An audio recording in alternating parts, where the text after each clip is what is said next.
I think sometimes a lot of us, we're always maybe being a little bit too perfectionist, and sometimes we might have to be making peace with, actually, I've delivered it in this way and I'm happy with it, and not keep chasing a really overextended version of ourselves.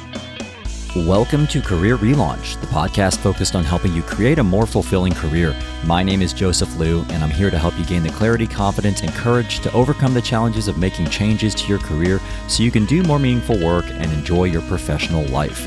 In each episode, I feature people who have stepped off the beaten path to reinvent their careers and successfully make a major career change. We talk through their unique personal stories, the challenges they overcame, and the lessons they learned along the way to help you take your own brave steps to improve your career and life. Today, my guest is going to explain how she relaunched her career from being a digital agency account manager to becoming a happiness consultant. We'll discuss how you can become happier with your work and the importance of refueling yourself so you can serve others. Afterwards, during today's Mental Fuel, I'll talk about how I deal with the pressure I put on myself.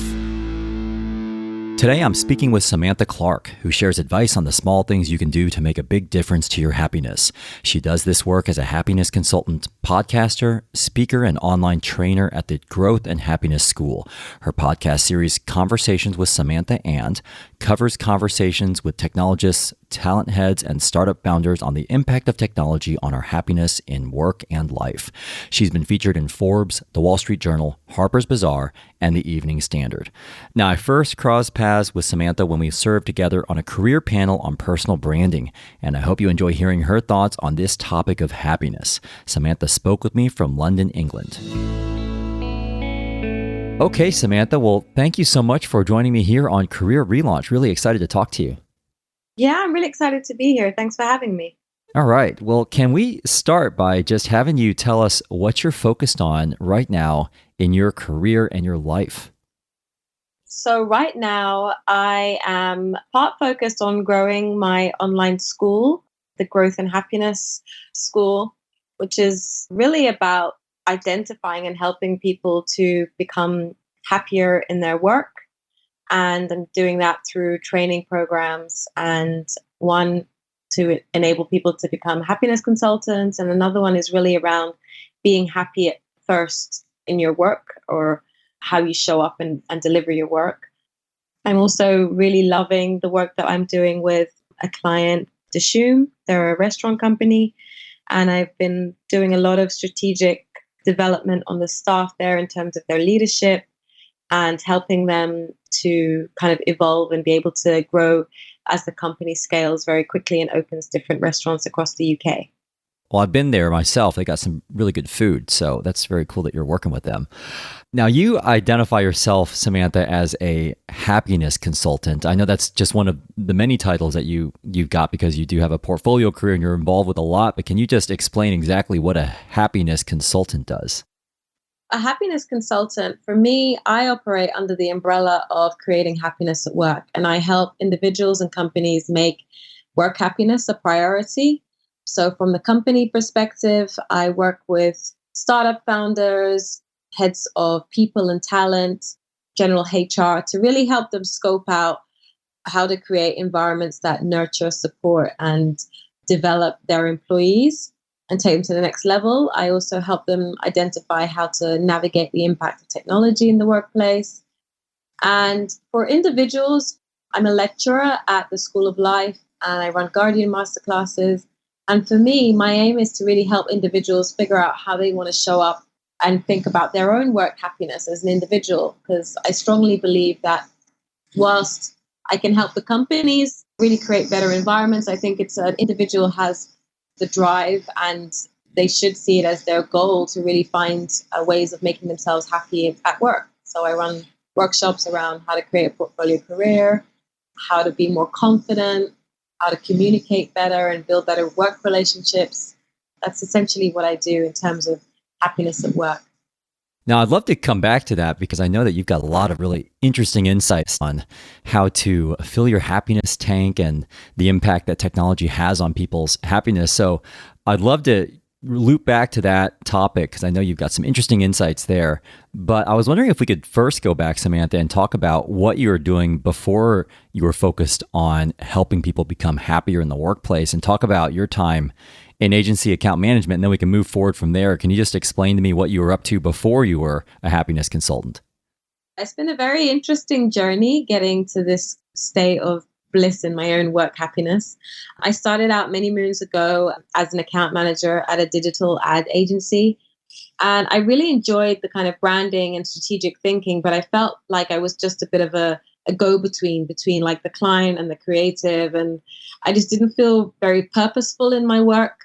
And I also really didn't feel morally in tune with what I was selling. It was promoting a lot of sugary cereal brands and diet bars. And I just felt like every day, everything felt very meaningless. To kind of offset how I was feeling in my day job and how demotivated I felt, I spent my evenings retraining in footwear and fashion and history of design.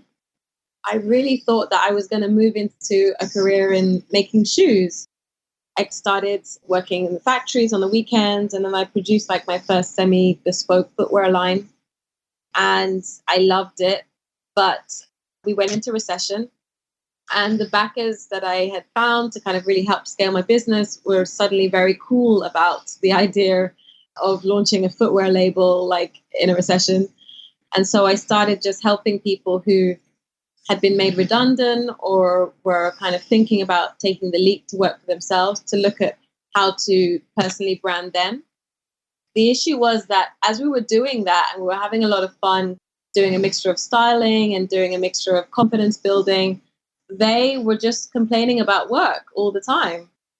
I was listening to all these people and I finally felt like I'd found my place in the world in terms of what I was supposed to do for work. It sounds like what you're describing is this sort of natural evolution from what you used to be doing to what you're doing now, which is something you really love. Were there any particularly challenging moments as you were on your journey toward becoming an independent consultant that come to mind? First and foremost, I think it's having the confidence to go out on your own. I think I had the ideas and I was really relatable and approachable to people. And I didn't come from a very entrepreneurial family. You know, my parents were very much like, you should get a job and, you know, really, why aren't you saving for your pension and all of this kind of stuff. And I really wanted to, you know, I was carried away with the whole idea of figuring out how to be your own boss, how to create something from nothing. But there are a lot of challenges along the way there in terms of maintaining momentum, thinking about how you market and sell yourself and how you pitch in ideas and things like that. So for me, I think it was that kind of figuring out how I pull it all together when I didn't have any reference points.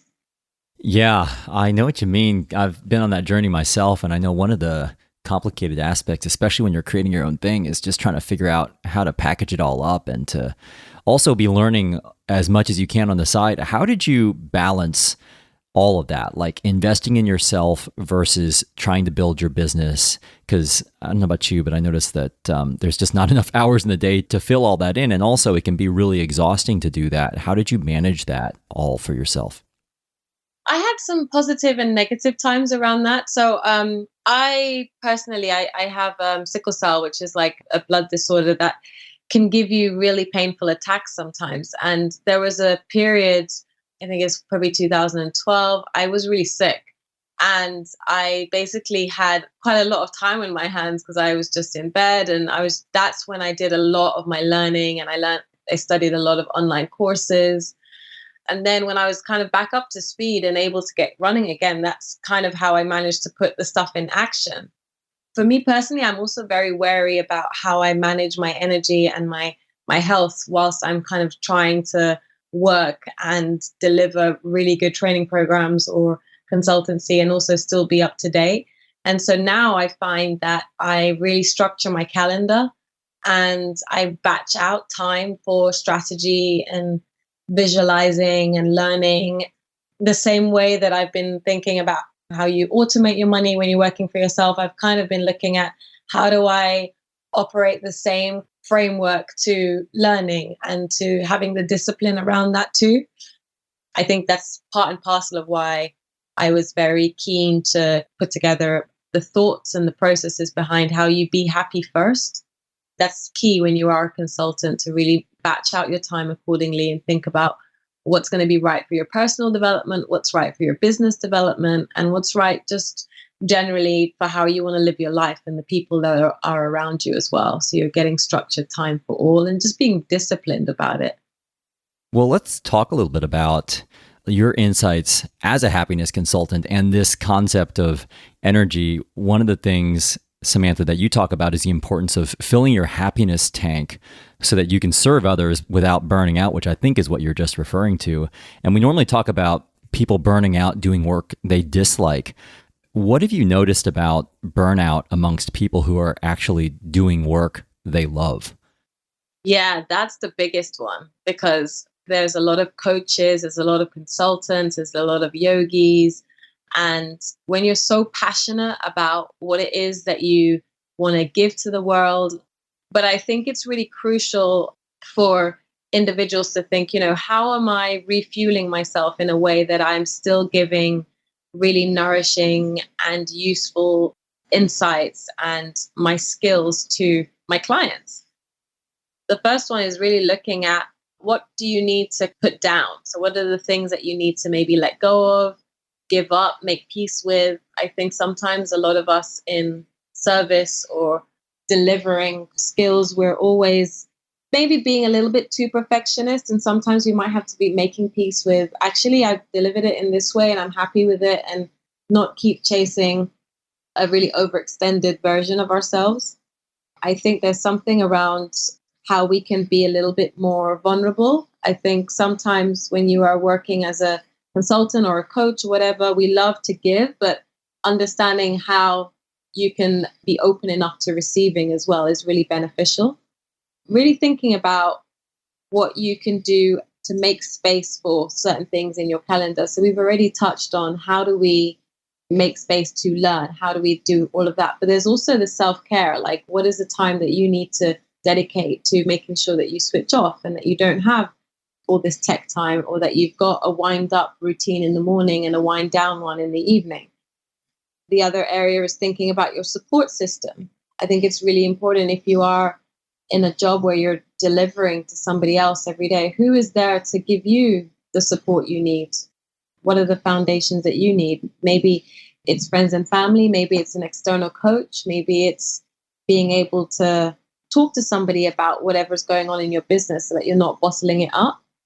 And then I think it's important to keep challenging yourself. So I always say, what can you destroy and rebuild to keep innovative and to keep growing?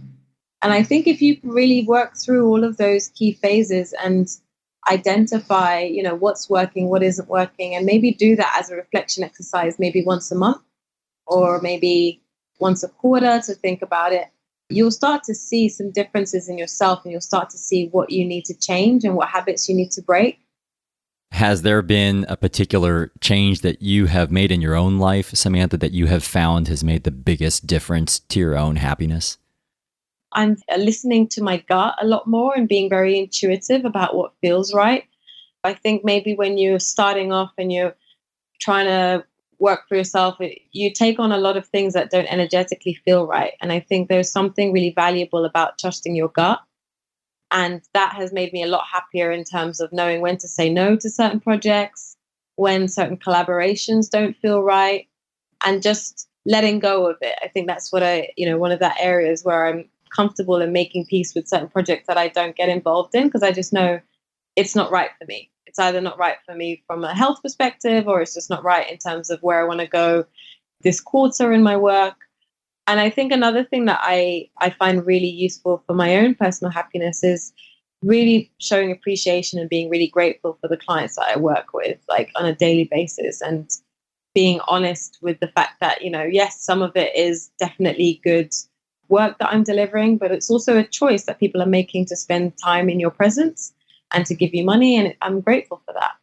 Yeah, those are some really good tips. I know that early on when I started my own consultancy, it took me a while to learn that lesson that you're talking about, where you just say no to things, even especially during those times when it's not right, because I think there can be a tendency to just try to say yes to everything. You had alluded to technology earlier, Samantha, when you're talking about those different steps of how to refuel yourself. How does technology affect people's happiness and what you've observed in your own work? When we look at technology, it's so intuitive and useful to how we work. But at the same time, we have to think, is it serving me or am I serving it? In the workplace, I see a lot of distraction, people just feeling really like they're on the email treadmill.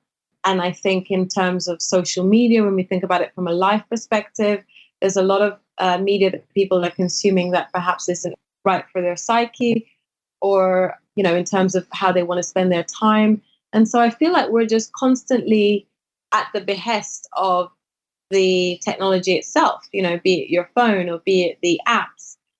A lot of these products have real addictive cycles, and it's up to us to start to be mindful of our habits and when we feel vulnerable and triggered to use technology, and what we might need to do to remove or to pay attention to those triggers to make some changes. And monitoring, I think a lot of people don't really know how much time they are spending on technology, if it is just checking emails or their phone or different social media platforms. And I think the more that we can be conversant on how we're using our time across different platforms, the better and more equipped you'll be to make the right changes. That's great advice. I definitely have noticed myself, especially in the era of Facebook Live and Instagram stories, I almost feel this urge and pressure to check it, like that addictive nature that you're talking about. I definitely notice that I am having those sorts of urges, as much as I hate to admit it. So thanks for sharing some of those tips on how to manage that. I would love to wrap up, Samantha, by talking a little bit more about the Growth and Happiness School that you just launched. Can you just tell me a little bit more about the school's goals and a few of the topics that you cover? As a consultant, I've really been intrigued by how I can put myself in a place of positivity to be able to give to others. And I've always known for myself individually that you can't serve from an empty well. And I find a lot of managers, founders, yogis, wellness professionals, coaches, consultants, they don't always take the time to fill up their own tank. And, like we go on planes and they always say, put your seatbelt on first before your kids or whatever. I think it's really true. And so that course is what will be going live in 2018 to really give people the foundations of how can I put myself in a place of real positivity and strength and growth and happiness so that I can continue to flourish and pass the baton on to others. Well, if people want to learn more about your work, Samantha, or if they want to learn more about your Growth and Happiness School, where can they go? So my personal website is www.samanthaand.co, and the Growth and Happiness School is just growthandhappiness.co. Great. Well, thank you so much, Samantha. We'll include all those links in the show notes, and just appreciate you taking time out of your busy schedule to tell us a little bit more about your life as a happiness consultant, the importance of making sure you're taking care of yourself, and also how you manage your own happiness in the workplace. So best of luck with your work and with your new school. Thank you very much. Thanks for having me. It's been great. So I hope you enjoyed hearing Samantha's thoughts on happiness in the workplace, the impact of technology on your happiness, and the importance of self-care. Now it's time to wrap up with today's Mental Fuel, where I'm going to talk about my own struggles with overextending myself in my own career. Before we get to today's Mental Fuel, I wanted to thank Brand Yourself for supporting this episode of Career Relaunch. Brand Yourself offers simple tools and services to help control what people find when they Google you. To clean up, protect, and improve how you look online, visit brandyourself.com and use promo code RELAUNCH to get 50% off a premium membership. This is the part of the show called Mental Fuel, where I finish the show with a brief personal story related to one of the topics we covered today and wrap up with a simple challenge to help you move forward with your own career goals. So for today's Mental Fuel, I wanted to pick up on one of the ideas Samantha touched on about chasing an overextended version of yourself. And that got me thinking about the fact that I actually do this a lot myself. I'm generally more comfortable working toward tackling those goals I haven't achieved than just being happy with the things I have achieved. And I've actually thought about this a lot, and it's not really about me being ungrateful for the things I've achieved. I really do appreciate what I have in my life, but pushing myself is more about making sure I just don't get complacent. Because I've found that you never really know what sort of curveballs life can throw at you. or what can suddenly get taken away from you when you least expect it.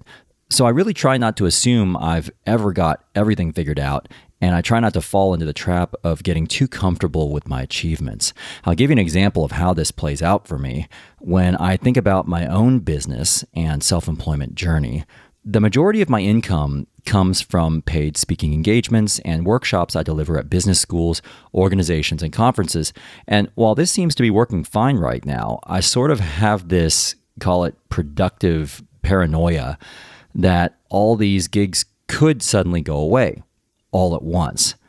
Now, this hasn't happened yet, but it could happen.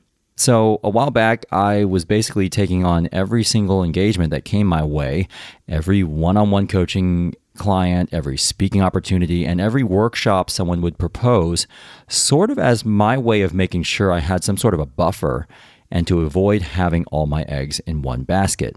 Now, on the one hand, I actually think this sort of always hustling mentality is good.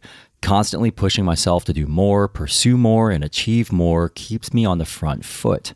It allows me to come at my work from a place of confidence, and I think it also allows me to just feel like if things did fall apart, I could at least say I was giving it my all every step of the way. But on the other hand, this constant hustle can be exhausting. I really did overextend myself a couple years ago, and it drove me to the point where I was both mentally and physically burned out, something I talked about in episode 16 with Salonia Tedros. So I was back in San Francisco last summer, and one of my friends asked me how things were going with my business. And I said things were fine, but that I still felt like I wanted to secure this gig or write for this publication or reach a certain level of listenership on my podcast. And she finally interrupted me and asked me, okay, so have you defined what exact level of achievement would actually make you happy?